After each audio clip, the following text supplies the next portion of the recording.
Harvard. O melhor nome, que já ficou inteligência artificial, mas qual seria o nome melhor para ser usado?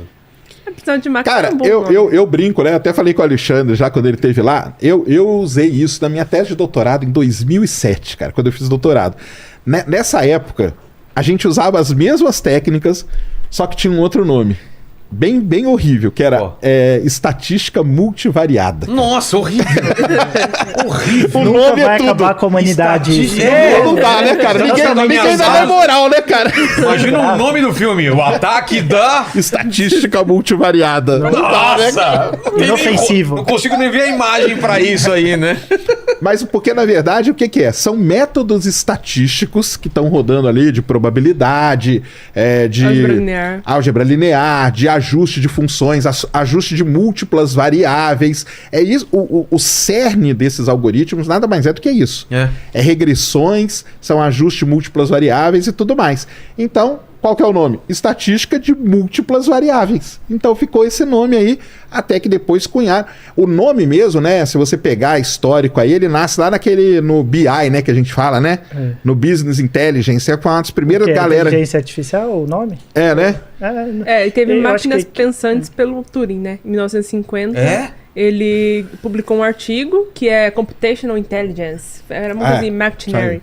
E lá ele cunha o termo máquinas pensantes, thinking machines.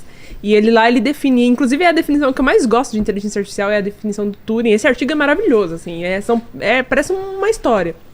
E que é tudo que um computador consegue fazer, que um ser humano consegue fazer também. Isso é inteligência artificial. Então entra até que o Alexandre falou no começo, se você coloca um if, else, se você manda, você cria ali, faz isso, faz aquilo, é inteligência artificial também. Isso pela definição que o Turing dava já em 1950. Mas lá ele cunhou o termo como máquinas pensantes, thinking machines. Mas um micro-ondas pode ter inteligência artificial? Você pode colocar uma inteligência, pode programar ele para algum tipo de inteligência artificial ali, dependendo do que você quer, cara. Entendeu? Isso aí pode fazer, ué. A gente teve aqui um programa com o Álvaro, Álvaro Machado. O Álvaro Machado. E com Cavalini aqui, que a gente, na época, tava a discussão do Elon Musk e outras pessoas, tipo, vamos parar 6 meses para entender essa merda que tá acontecendo, e depois a gente volta. E depois o senhor Elon Musk lançou a dele. Essa história ou o que aconteceu? Por que teve aquele pânico, tipo, um monte de gente falando vamos regulamentar, né? Para os estudos de inteligência artificial, porque o negócio vai dar ruim. É mais ou menos isso que estava acontecendo há um tempo atrás? Até teve o Geoffrey, que ele se demitiu, né? Porque o Geoffrey Hinton, ele inclusive... Quem que é? Ele é considerado, assim, o pai da inteligência artificial. É que você fala Geoffrey pra você é íntimo, a gente... Geoffrey, mano. Apresenta pra nós aí, Professor de Toronto, ele tava no Google. E ele é considerado um dos pais, assim. Entendi. Ele recebeu o prêmio Turing e tal. E ele saiu da Google agora, inclusive com essa discussão. Tipo, tem que todo mundo parar e tal. E vocês acham que isso é realmente para tanto pânico ou não? É um pouco de... Querem chamar atenção? Eu acho que existem... que a gente precisa pensar em algumas coisas Álvaro, aqui. Não sei se você sabe a opinião dele. Ele acha que é tudo besteira. Fala, galera, né? Não, eu acho que obviamente não é besteira, é um risco real aí que a gente pode ter. O que é besteira é essa parada de 6 meses, né? Não vai adiantar nada. O que a gente precisa é mais pessoas na área, na verdade. Se a gente quer resolver o problema do alinhamento, como a gente chama, né? Alinhamento é conseguir direcionar uma superinteligência futura para fazer exatamente o que a gente gostaria que ela fizesse, né? O problema do alinhamento. Que a gente não sabe se a gente vai conseguir isso. Porque imagina, a maioria dos pesquisadores de inteligência artificial acha que vamos chegar num ser mais inteligente que a gente. Vai chegar, e possivelmente nos próximos anos, num algoritmo que faça melhor tudo que a gente faz como seres humanos. Já faz várias coisas melhor. Matemática melhor que a gente, diagnosticar doença melhor que a gente...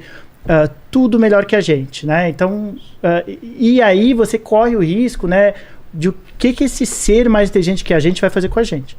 Porque a gente domina o planeta, a gente domina o planeta Terra porque a gente é o mais inteligente. Exato. A gente não é o mais forte. Não. Entra um orangotango aqui, mata todo mundo, acabou. Mas o orangotango não é nenhuma ameaça a nós, porque nós somos mais inteligentes.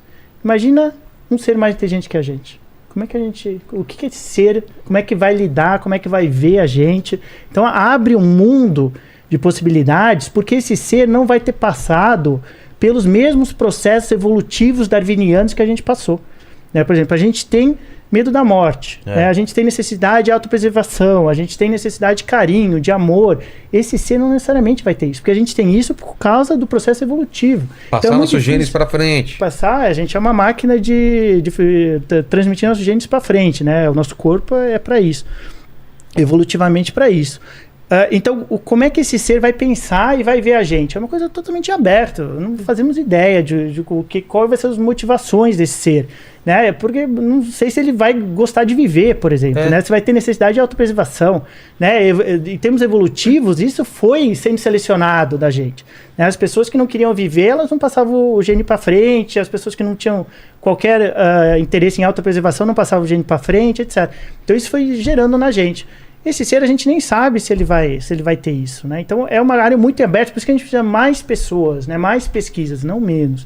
Tá? Então é isso que eu discordo bastante dessa carta, né? Não sei a opinião dos meus colegas. O que vocês acham? Sim, eu concordo, precisa mais gente. Inclusive, tem uma área da inteligência artificial que eu acho assim, extremamente importante. Porque, assim, quando a gente fala em inteligência artificial, o que o pessoal quer? Já programar, montar robozinho, fazer o ChatGPT e tal. Que é a ética em AI, ética em inteligência artificial.